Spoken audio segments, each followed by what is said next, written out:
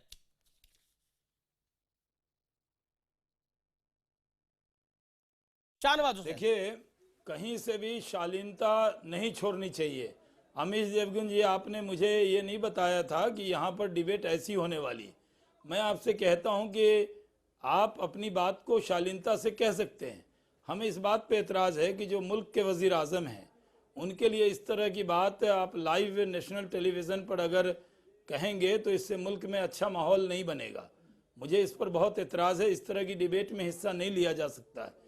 मैं कभी किसी डिबेट को छोड़कर नहीं जाता, लेकिन मैं आपसे गुजारिश करता हूं कि इस तरह की भाषा, इस तरह का कि वो भी मुल्क के वज़ीर आज़म के लिए, हम जब किसी दुश्मन मुल्क के भी वज़ीर आज़म का नाम लेते हैं तो उसमें इज़्ज़त का भाव होता है, और वो उसको तोड़ना, ये मुल्क किसका है, किसके बाप का है, किसकी माँ का है, ये सब शब्द सही नहीं है। मैं मानता हूं कि जिस तरह की बात की गई है वो बहुत देखिए, एतराज की बात है। अगर ऐसे डिबेट होगा तो आप मुझे माफ करें, मुझे डिबेट से नहीं, शाहनवाज जी, आपसे कहता हूं, फिर मुझे डिबेट से अलग कर दीजिए। मैं इस तरह, मैं अपने वजीर आजम को नहीं, मैं उठ के नहीं जा रहा हूँ, मैं कह रहा हूँ मैं एक हिंदुस्तानी हूँ, इस मुल्क से मोहब्बत करने वाला हूँ। आप बीजेपी के नेता की हैसियत छोड़िए। मैं आपसे कह रहा हूँ कि इस मुल्क के वजीर आजम का अपमान कराने का हक ना आपके टीवी चैनल को है, ना मुझे है, न किसी को है। देखिए, कम से कम नहीं, मैं कह रहा हूँ कि ये इस तरह की बात को बंद कीजिए। बिल्कुल, ये डिबेट ऐसा नहीं है। इस मुल्क के वजीर आजम को गाली सुलवाने का हक किसी को नहीं चाहेंगे कि कोई हमारे प्रधानमंत्री को शब्द कहे। एक हिंदुस्तानी के नाते, अपनी जगह है, देश का प्रधानमंत्री के नाते हिंदुस्तान के वजीर आजम को कोई बोलेगा, किसी भी हो सकता है कि कोई किसी पार्टी से मोहब्बत करता हो, मैं बरकती साहब का रुख करता हूं। हिंदुस्तान के झंडे का अपमान, हिंदुस्तान के वजीर आजम का अपमान, ये कहीं से भी बर्दाश्त नहीं है। बरकती साहब, तो भाग गया होगा। बहुत सारे डिफरेंस होते हैं। होल्ड करिए, मीडिया में नहीं आऊंगा, खबरदार। बरकती साहब, आप रुकिए, इनको ऑडियो डाउन करिए। मैं अपने प्रोड्यूसर को बोलता हूं, इनको ऑडियो डाउन करिए थोड़ी देर के लिए। बरकती साहब, आपने मर्यादा को लांघा है, और मैं आप जैसे लोगों को अपनी डिबेट का हिस्सा नहीं बनाता। मैंने आपको बुलाया था आपको पक्ष रखने के लिए। आप जिस तरह से मर्यादा को क्रॉस कर रहे हैं, आप डराते, हमें डराते। मैं डरा नहीं रहा, आपको चेतावनी दे रहा हूं, और आप उठ के खड़े हुए। Thank you very much. आपको मेरी डिबेट में बैठने का हक नहीं है। आप उठ के छोड़ के जाइए मेरी डिबेट। अभी आप उठिए, मैं आपको कहता हूं, आप मेरी डिबेट से बाहर निकलिए। इसी समय आप बाहर निकलिए मेरी डिबेट से। आप मेरी डिबेट से बाहर निकलिए। मुझे आपको, मेरे को आप नहीं चाहिए। आप मेरी डिबेट से बाहर निकलिए, दूर हो यहां से, जाइए आप मेरी डिबेट से। आप जिस तरह की मर्यादा को क्रॉस कर रहे हैं, आप किसी की बात नहीं सुन रहे, आप लायक नहीं है डिबेट में बैठने की। और मैं आपको कहता हूं, आप डिबेट से उठ के जाइए, उठ के जाइए आप डिबेट से। आप किसी का पॉइंट ऑफ व्यू नहीं सुनना चाहते। अंसार रजा साहब कुछ कह रहे हैं, शाहनवाज हुसैन कुछ कहना चाहते हैं, राशिद अलवी कुछ कहना चाहते हैं, आप पॉइंट ऑफ व्यू नहीं सुन रहे किसी का। आप उठ के जाइए। आप जैसे लोग नहीं चाहिए इस डिबेट के अंदर। भाई अमित जी, मैं आपसे कहना चाहता हूं कि ये डिबेट कीजिए, इश्यू पे चलेगा जी, लेकिन इस तरह के शब्दों का जो उपयोग होगा, ये मुल्क के अंदर माहौल खराब होगा। बिल्कुल बिल्कुल। मैं अमित देवगन साहब आपसे कह रहा हूं, उनके अल्फाज किसी को भी पसंद नहीं होंगे। ये मुल्क सब कुछ बर्दाश्त कर सकता है, लेकिन अपने प्रधानमंत्री का अपमान बर्दाश्त नहीं कर सकता है। प्रधानमंत्री के बारे में कहना कि ये प्रधानमंत्री के बाप का देश है, तो किसके बाप का देश है ये? इस तरह के शब्दों को सुनने के लिए भी हम तैयार नहीं है। ये बिल्कुल बिल्कुल शाहनवाज हुसैन, ये मुल्क देखिए, being a responsible media house, हमारा काम है जिसने फतवा जारी करा उसको बुलाना, जिस पार्टी के समर्थन से जारी कर रहा उसको बुलाना। लेकिन अगर वो आप शब्द बोलेगा, मैंने 10 मिनट नहीं लगाए उसको यहाँ से तकिया कहने के। पुलिस को कार्रवाई करनी चाहिए, मुझे उनको तो पुलिस ताज्जुब ने इस बात कार्रवाई पर है करनी कि चाहिए, टीएमसी पुलिस के को इतने बड़े उनके लीडर खिलाफ बैठ एक्शन करके लेना खामोशी चाहिए। से तमाशा कोई देख रहे कहे हैं, कि उनको ये प्रधानमंत्री का चाहिए था दाढ़ी- कि बरकती दाढ़ी साहब को मुड़ा कहते कि करके- बरकती साहब तमीज में रहिए। ओके, मैं टीएमसी के पास भी चलूंगा और मेरे साथ राशिद अल्वी साहब भी है जो कि बहुत ये पूरी बड़े नेता तरह है। टीएमसी के इशारे पर है। नहीं, मैं उनका रुख भी करूंगा। मैं राशिद अल्वी आपके पास आना चाहता हूं। सियासत में आपने ऐसा दौर देखा है? जी, मैं सीधा सवाल आपसे पूछ रहा हूं, देखिए, मैं ये दौर कहूँगा देखा है आपने मुझे- विरोध का? राशिद अल्वी मुझे साहब, जिस तरीके की गुफ्तगू और बहस हो रही है, मुझे शर्मिंदगी हो रही है। और ख़ास तौर से अगर किसी जामा मस्जिद के इमाम, जिनके पीछे न जाने कितने लोग नमाज पढ़ते होंगे, उनका ये अंदाज़ गुफ्तगू, इस तरीके की ज़बान, ये मेरे लिए कम से कम शर्मिंदगी का बाइस है। और यहाँ मैं आपसे भी कहूँगा, किसी इमाम को ये हक नहीं है कि वो फतवा दे। फतवा मजहबी मामलात में दिया जाता है। मीडिया से भी कहना चाहूंगा, उनका ये पॉलिटिकल बयान कहिए, उसे फतवा मत कहिए। फतवा कहने से गलत लोग नतीजे पर पहुंचते हैं। उनका पॉलिटिकल बयान है और वो बयान काबिले मजम्मत है। प्रधानमंत्री से हम रोज प्रधानमंत्री के खिलाफ बोलते हैं, उनसे हमारे वैचारिक मतभेद हैं। बिल्कुल कहते हैं कि रुपए को जिस तरीके से पाबंदी लगाई गई, देश को बर्बाद कर दिया। लेकिन इसका मतलब ये हरगिज नहीं है कि आप इस तरीके की जबान जो मुझ तक पहुंचाई गई कि इन्होंने इस तरीके का बयान दिया है, वो गलत बयान है। उनके खिलाफ कार्रवाई होनी चाहिए। लेकिन साथ साथ मैं ये कहूंगा कि आज देश का माहौल ऐसा होता जा रहा है, कोई बंगाल से बोल रहा है, कोई उत्तर प्रदेश से बोल रहा है, कोई साक्षी महाराज मुसलमानों को बच्चा पैदा करने की बात कर रहे हैं। ये शुरुआत तो बीजेपी के नेताओं ने ही की है, उनके खिलाफ कोई कार्रवाई नहीं हुई। ओके, शाहनवाज हुसैन दूसरे रिस्पॉन्ड लोग कर भी रहे वो हैं। जबान बोलने लगे कि इससे इस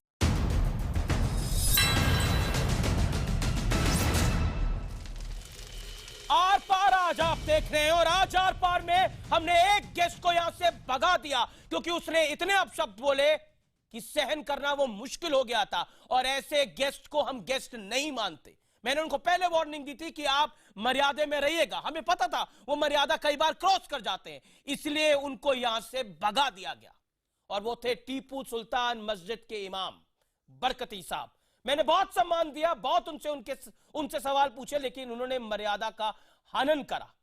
ये वही टीपू सुल्तान मस्जिद के इमाम है, इमाम साहब है, जिन्होंने ओसामा बिन लादेन के मरने के ऊपर नमाज अदा करी थी। अब मैं रुख करता हूं शाहनवाज हुसैन और राशिद अल्वी का। शाहनवाज हुसैन, क्या आपको लगता है कि जिस तरह से टीएमसी समर्थक सोमनाथ सिंह रॉय उन इमाम साहब को डिफेंड ना कर भी बेहतरीन ढंग से डिफेंड कर रहे हैं, ये सियासत का निचला स्तर दिखा देता है? तो हमको मौका ही नहीं दिया। आप चुप रहिए। सिंह रॉय साहब, सिंह रॉय, मैं आपके पास आऊंगा। बुखारी आपके पास मैं आऊंगा। हमको भी भगा दीजिए। यहाँ पर आप तीनों चारों आदमी को बैठे बैठे बात सुनने के लिए मैं नहीं हूँ यहाँ पर। नहीं, सिंह रॉय साहब, आपको बंगाल की जनता भगाएगी, आपके पास मैं आऊंगा। आपको बंगाल की जनता भगाएगी, चिंता मत कीजिए। 10% वोट मिले आप लोगों को पता होना चाहिए। ये जो बोला हुआ है, मैं नहीं जानता। ये टीएमसी समर्थक हैं, लेकिन मैं बताऊं, इमाम साहब समर्थक नहीं है, ममता जी उनकी समर्थक है। ये वही इमाम साहब हैं जो टीपू से अटल बिहारी वाजपेयी के सरकार में हज गुडविल डेलीगेशन में, प्रधानमंत्री के गुडविल डेलीगेशन में सरकारी खर्चे पर गए थे हज करने।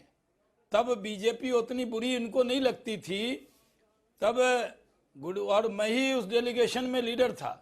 मैं आपसे कह रहा हूं कि जो सोमनाथ जी बैठे हैं वो समर्थक हैं, नेता हैं, वो होंगे, वो अपनी बात रखें, उनको जवाब देना चाहिए विषय पर।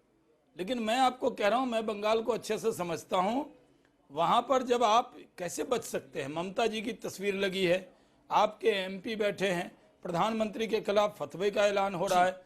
मौलाना अंसार रजा साहब ने सही कहा और राशिद अल्वी साहब भी सही कह रहे हैं, इस तरह की भाषा का उपयोग नहीं होगा।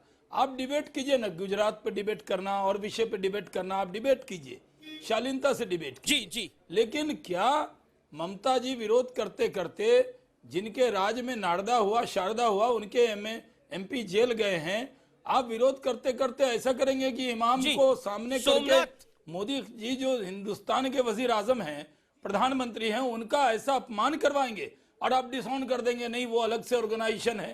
क्या इमाम साहब जो हैं टीपू सुल्तान मॉस्क के, वो ममता जी के चुनाव के प्रचार में नहीं गए हैं क्या? क्या वो उन्होंने उनके लिए अपील नहीं किया? आप डिसऑन कर रहे हैं क्योंकि आप मानते हैं कि उन्होंने गलत किया है। मैं मानता हूं कि ये पूरी तरह कार्रवाई करनी चाहिए जी। कहीं भी मर्यादा आप जान लें, आपको मर्यादा नहीं तोड़ना चाहिए। मर्यादा मत तोड़िए, मैं रुक करता हूं। विरोध कीजिए, सोमनाथ सिंगारॉय का आप मर्यादा मत तोड़िए। बीजेपी के लोग भी मर्यादा तोड़ना जानते हैं, लेकिन हम नहीं तोड़ना चाहते। मैं सोमनाथ सिंगारॉय बिल्कुल स्ट्रेट सवाल पूछ रहा हूं और आप शांति से इसका जवाब दीजिएगा, मर्यादा का ख्याल रखेगा और शांति से जवाब दीजिएगा, शोर बचाने की जरूरत नहीं। सवाल बहुत सीधा है। आपके सांसद वहां मौजूद थे, वो टेबल पीट रहे थे। क्या आपको लगता है कि नोटबंदी के कारण आप लोगों की फ्रस्ट्रेशन इतनी बढ़ गई है कि राजनीति को इतने निचले स्तर पर लाना चाहते हैं? जवाब। एक मिनट, मेरा जवाब सुनने के लिए आपको भी विषय पे ध्यान देना पड़ेगा। मैं बता रहा हूं, एक मिनट। हाँ, विषय पे रह रहा हूं। Uttar Pradesh election, assembly election में ये साल में जगन प्रसाद गांग का एक स्पीच में दे रहा हूं, जो बीजेपी का एमएलए है। You will have to fire bullets, you will have to take up rifles, you will have to serve knives, election are approaching in 2017, being showing your strength. 5000 आदमी वहां पर हाजिर था। वो लोग चिल्ला रहा है, जिस हिंदू को खून ना खुले, खून नहीं है वो पानी है। योगी आदित्यनाथ, शाहरुख खान पाकिस्तान का एजेंट है। शादी पक्षी बोल रहा है इंडियन मुस्लिम, इंडियन मुस्लिम, नहीं, मैं डिबेट में, यही तो प्रॉब्लम है। साला जी मेरा बात कंप्लीट करने दीजिए। आप आइए, समझौता किया था। अगर भारतीय जनता पार्टी बताया थी ममता बनर्जी को तृणमूल कांग्रेस ने बीजेपी से समझौता क्यों किया? बीजेपी से ममता जी को पहली बार कैबिनेट मंत्री किसने बनाया? अटल बिहारी वाजपेयी जी ने। आपके लिए, नहीं, अटल बिहारी वाजपेयी जी ने। टीपू सुल्तान का इमेज ही सही है, क्यों आप भी बोलने नहीं देते? तब बीजेपी, तब आपको करने दीजिए, तब आपको बीजेपी करने दीजिए। नहीं, मैं नहीं बोल रहा, मैं कह रहा हूँ विषय पे आइए। आपके पास जवाब नहीं है क्या? प्रधानमंत्री के खिलाफ इस तरह के शब्दों का उपयोग सही है? आप बोल रहे हैं, अरे आप बोलिए, आप हमको बोलिए, हमको बोलने दीजिए ना। दिलीप घोष बोल रहे हैं ममता बनर्जी को बाल पकड़ के दिल्ली से भगा देना चाहिए। ऐसा भी बात नहीं बोलना चाहिए कोई भी सीएम के ऊपर। जैसे आपने उनका ऊपर बोल रहे हैं, ऐसे डिबेट यहाँ पर भी होना चाहिए। जो डिबेट शाहना साहब के इमाम है, इमाम साहब है, जिन्होंने ओसामा बिन लादेन के मरने के ऊपर नमाज अदा करी थी। अब मैं रुख करता हूं शाहनवाज हुसैन और राशिद अल्वी का। शाहनवाज हुसैन, क्या आपको लगता है कि जिस तरह से टीएमसी समर्थक सोमनाथ सिंगारॉय उन इमाम साहब को डिफेंड ना कर भी बेहतरीन ढंग से डिफेंड कर रहे हैं, यह सियासत का निचला स्तर दिखा देता है? हमको मौका ही नहीं दिया। आप चुप रहिए। सिंगारॉय साहब नहीं दिया हमको। सिंगारॉय, मैं आपके पास आऊंगा। बुखारी आपके पास मैं आऊंगा, हमको भी भगा दीजिए। यहाँ पर आप तीनों चारों आदमी को बैठे बात सुनने के लिए मैं नहीं हूँ यहाँ पर। नहीं, सिंगारॉय साहब बोलना ही नहीं दिया। बंगाल की जनता भगाएगी। आपके पास मैं आऊंगा। 10% वोट, 10% वोट मिले आप लोगों को पता होना चाहिए। ये जो बोला हुआ है मैं नहीं जानता। ये टीएमसी समर्थक हैं, लेकिन मैं बताऊं इमाम साहब समर्थक नहीं है, ममता जी उनकी समर्थक है। ये वही इमाम साहब हैं जो अटल बिहारी वाजपेयी के सरकार में हज गुडविल डेलीगेशन में, प्रधानमंत्री के गुडविल डेलीगेशन में सरकारी खर्चे पर गए थे हज करने। तब बीजेपी उतनी बुरी इनको नहीं लगती थी तब, और मैं ही उस डेलीगेशन में लीडर था। मैं आपसे कह रहा हूं कि जो सोमनाथ जी बैठे हैं वो समर्थक हैं, नेता हैं, वो होंगे, वो अपनी बात रखें, उनको जवाब देना चाहिए विषय पर। लेकिन मैं आपको कह रहा हूं, मैं बंगाल को अच्छे से समझता हूं। वहां पर जब आप कैसे बच सकते हैं? ममता जी की तस्वीर लगी है, आपके एमपी बैठे हैं, प्रधानमंत्री के खिलाफ फतवे का ऐलान हो रहा है। मौलाना अंसार रजा साहब ने सही कहा और राशिद अल्वी साहब भी सही कह रहे हैं, इस तरह की भाषा का उपयोग नहीं होगा। आप डिबेट कीजिए ना, गुजरात पे डिबेट करना और विषय पे डिबेट करना, आप डिबेट कीजिए, शालीनता से डिबेट कीजिए। जी। लेकिन क्या ममता जी विरोध करते करते, जिनके राज में नारदा हुआ, शारदा हुआ, उनके एमपी जेल गए हैं, आप विरोध करते करते ऐसा करेंगे कि इमाम जी, को सामने करके सोमनाथ। मोदी जी जो हिंदुस्तान के वजीर आजम हैं, प्रधानमंत्री हैं, उनका ऐसा अपमान करवाएंगे और आप डिसऑन कर देंगे नहीं वो अलग से ऑर्गेनाइजेशन है। क्या इमाम साहब जो हैं टीपू सुल्तान मॉस्क के, वो ममता जी के चुनाव के प्रचार में नहीं गए हैं क्या? शाहनवाज क्या हुसैन, वो उन्होंने अब आपने उनके अपनी लिए बात अपील कह ली। नहीं किया? शाहनवाज, आप डिसऑन कर रहे हैं क्योंकि आप मानते हैं जी कि उन्होंने गलत किया है। मैं मानता हूं कि ये पूरी तरह कार्रवाई करनी चाहिए। जी, कहीं भी मर्यादा आप जान लें, आपको मर्यादा नहीं तोड़ना चाहिए। मर्यादा मत तोड़िए। मैं रुक करता हूं विरोध अब कीजिए। सोमनाथ सिंगारॉय का। आप मर्यादा मत तोड़िए। बीजेपी के लोग भी मर्यादा तोड़ना जानते हैं, लेकिन हम नहीं तोड़ना चाहते। मैं सोमनाथ सिंगारॉय बिल्कुल स्ट्रेट सवाल पूछ रहा हूं और आप शांति से इसका जवाब दीजिएगा, मर्यादा का ख्याल रखेगा और शांति से जवाब दीजिएगा, शोर मचाने की जरूरत नहीं। सवाल बहुत सीधा है। आपके सांसद वहां मौजूद थे, वो टेबल पीट रहे थे। क्या आपको लगता है कि नोटबंदी के कारण आप लोगों की फ्रस्ट्रेशन इतनी बढ़ गई है कि राजनीति को इतने निचले स्तर पर लाना चाहते हैं? जवाब। एक मिनट, मेरा जवाब सुनने के लिए आपको भी विषय पे ध्यान देना पड़ेगा। मैं बता रहा हूं, एक मिनट, हाँ विषय पे रह रहा हूं। Uttar Pradesh election, assembly election में ये साल में जगन प्रसाद गांग का एक स्पीच मैं दे रहा हूं, जो बीजेपी का एमएलए है। You will have to fire bullets, you will have to take up rifles, you will have to serve knives. Election are approaching in 2017. Being showing your strength. 5,000 आदमी वहां पर हाजिर था। वो लोग चिल्ला रहा है, जिस हिंदू को खून ना खुले, खून नहीं है वो पानी है। योगी आदित्यनाथ, शाहरुख खान पाकिस्तान का एजेंट है। शादी पक्षी बोल रहा है इंडियन मुस्लिम, इंडियन, मैं विषय पे आ रहा हूं, इंडियन मुस्लिम फ्री कंट्री। नहीं, मैं डिबेट में, यही तो प्रॉब्लम है। साला जी मेरा बात कंप्लीट करने दीजिए। अब आइए, मैं बता रहा हूं, कुछ दिन अगर भारतीय जनता पार्टी बताया थी ममता तो बनर्जी को तृणमूल कांग्रेस ने बीजेपी से समझौता क्यों किया? बीजेपी से ममता जी को पहली बार कैबिनेट मंत्री किसने बनाया? अटल बिहारी वाजपेयी जी ने। नहीं, अटल बिहारी वाजपेयी जी ने। टीपू सुल्तान का इमेज ही सही है। क्यों आप भी बोलने नहीं देते? तब बीजेपी, तब आपको करने दीजिए, तब आपको बीजेपी करने दीजिए। नहीं, मैं नहीं बोल रहा। मैं कह रहा हूँ विषय पे आइए, आपके पास जवाब नहीं है क्या? प्रधानमंत्री के खिलाफ इस तरह के शब्दों का उपयोग सही है? आप बोल रहे हैं, अरे आप बोलिए, आप हमको बोलिए, हमको बोलने दीजिए ना। दिलीप घोष बोल रहे हैं ममता बनर्जी को बाल पकड़ के दिल्ली से भगा देना चाहिए।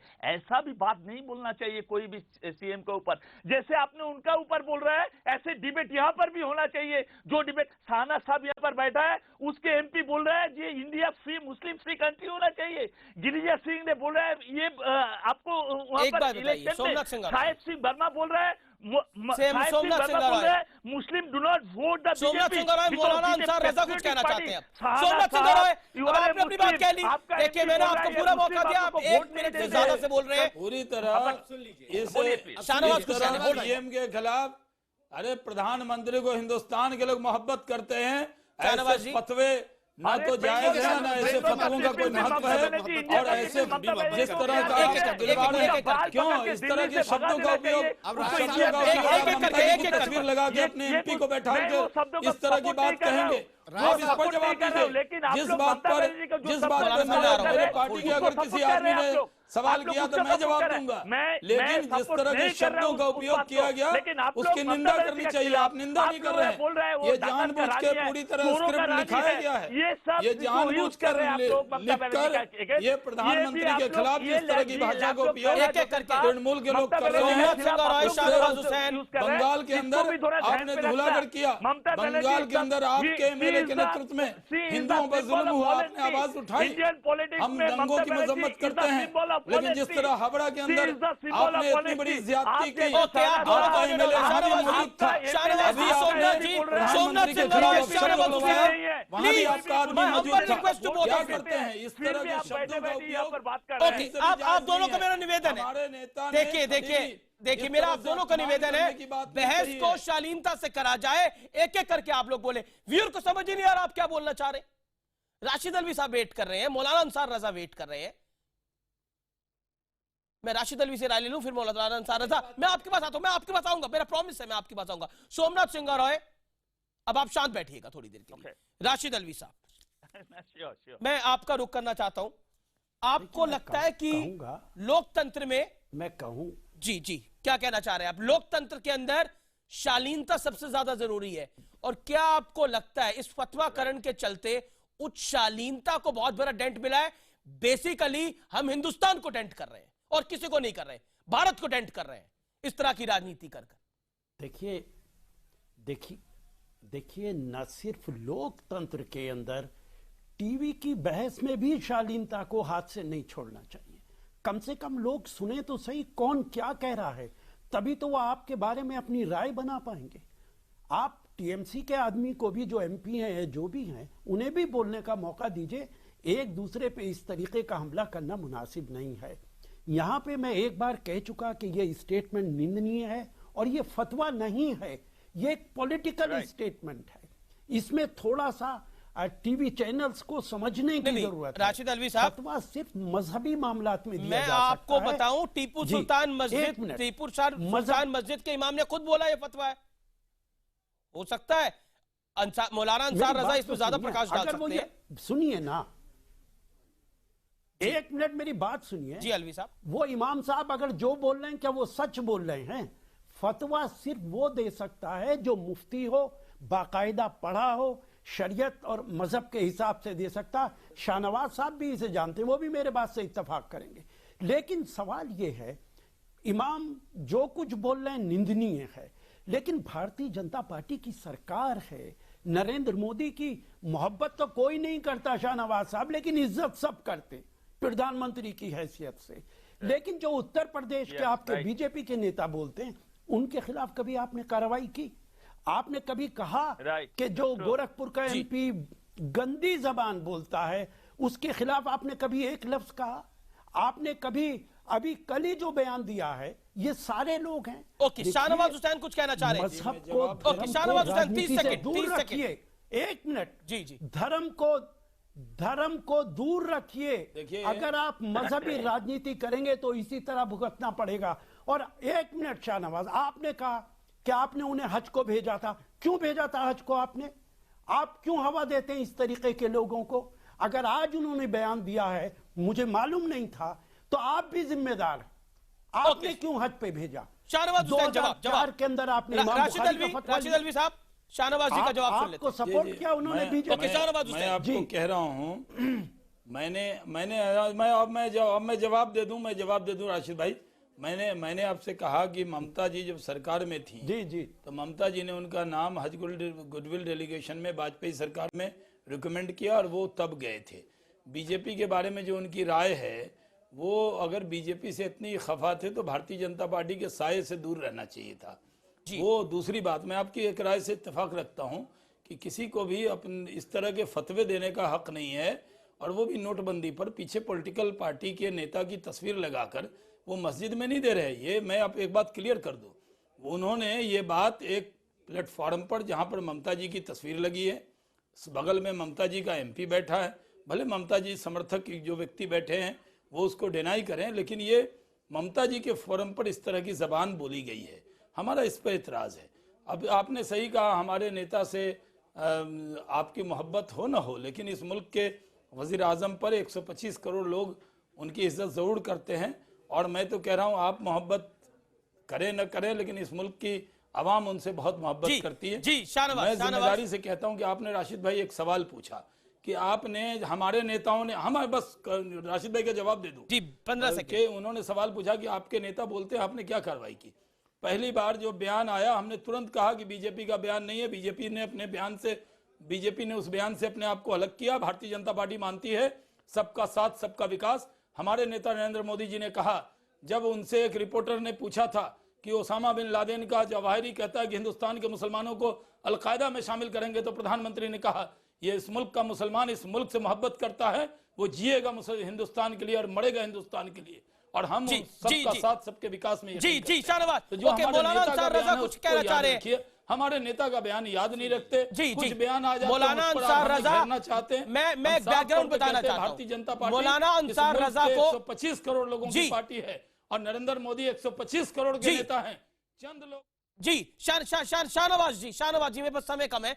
मौलाना अंसार रजा का एक बैकग्राउंड मैं आपको बता देता हूं, जो कि बताना जरूरी है। जब उनको इस खबर के बारे में पता लगा, ही वाज वेरी पेन, और वो मेरे को ब्रेक में भी बोल रहे थे कि जिस तरह का बयान बरकती साहब ने दिया है और जिस तरह की बयानबाजी करी है वो अफसोसजनक है। ओवर टू यू मौलाना अंसार रजा। और टीएमसी को कुछ कहना चाहते हैं? नहीं, टीएमसी से मैं इतना कहना चाहता हूं, पहली बात तो कलकत्ते के लोगों को, पश्चिम बंगाल के लोगों को एक मैसेज देना चाहता हूं बहैसियत एक मौलवी।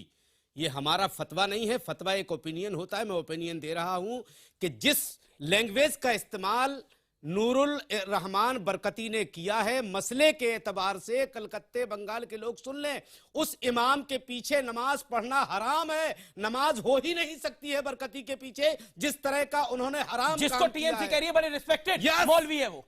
सुन लीजिए टीएमसी राय साहब, सुन लीजिए, अपने लोगों को बता दीजिए उस इमाम के पीछे नमाज पढ़ना हराम है जिसने किसी को कत्ल देने का हुक्म किया है। ये हराम का इर्तिकाब किया है उन्होंने। जो जुमले उन्होंने इस्तेमाल किए हैं, शरीयत ऐसे जुमलों की इजाजत नहीं देती, किसी की जान मारने की इजाजत नहीं देती। कलकत्ता पश्चिम बंगाल के लोग सुन लें, उनके पीछे नमाज पढ़ना हराम है। अब राय साहब ये बताइए, जिस तरह के जुमले उन्होंने इस्तेमाल किए हैं, क्या टीएमसी प्रधानमंत्री के बारे में जो उस हरकती इमाम ने कहा है, क्या विरोध की निचला स्तर इतना हो गया कि अब नरेंद्र मोदी का विरोध करने के लिए उनके खिलाफ अपशब्द बोलने वाले लोगों के लिए तालियां बजाएंगे? बताइए सिंगानाथ रॉय। प्लीज क्वेश्चन रिपीट कीजिए प्लीज अमीश। मैं बता रहा हूं, मैं जो जुमले इस्तेमाल किए हैं हरकती साहब ने, क्या उनके लिए ये चीजें जायज हैं? क्या उनको मुनासिब है कि आप उनका समर्थन करें? माफी मांगिए आप भी। नहीं कौन सा समर्थन, नहीं कौन सा अरे मैं माफी, मैं तो वही बताना चाहता हूं, आप लोग तो बोले नहीं दिया। वहां पर तृणमूल कांग्रेस का कोई भी नाम वहां पर नहीं था। ममता बनर्जी वहां पर प्रेजेंट था। ममता जी का फोटो लगा है, फोटो। अरे फोटो इंद्रिस अली सांसद में नहीं बैठे और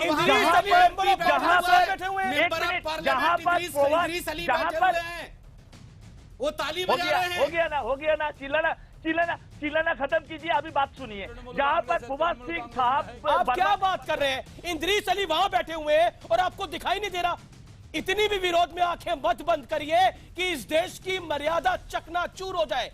सोमनाथ सिंह रॉय, इतना भी विरोध मत करिए। नरेंद्र मोदी का पॉलिटिकली विरोध करिए, किसने रोका है? लेकिन इतने सारे अपशब्द इस देश की आम जनता के बारे में भी कोई बोले तो खड़ा हो जाता है। ये तो देश के वजीर आजम है, देश के प्रधानमंत्री हैं, और अब आपके सांसद वहां बैठ के तालियां पीट रहे हैं।